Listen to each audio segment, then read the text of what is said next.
For these, I like rolling 1/2-inch thick ropes. It's important to have a rough surface for this because it's not going to work on a flat surface.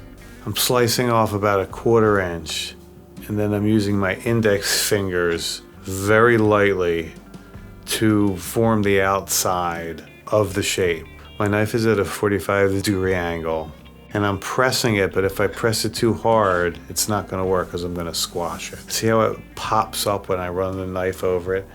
I slice, I use my thumb to press it under the knife, and then I use my 2 index fingers to form the round while I'm sliding the knife slowly towards me at a 45-degree angle. When you use the right pressure on the knife, it makes really nice ridges on the orecchiette.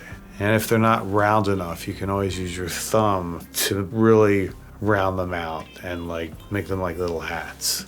There's other easier ways to make the orecchiette, but this is the best way.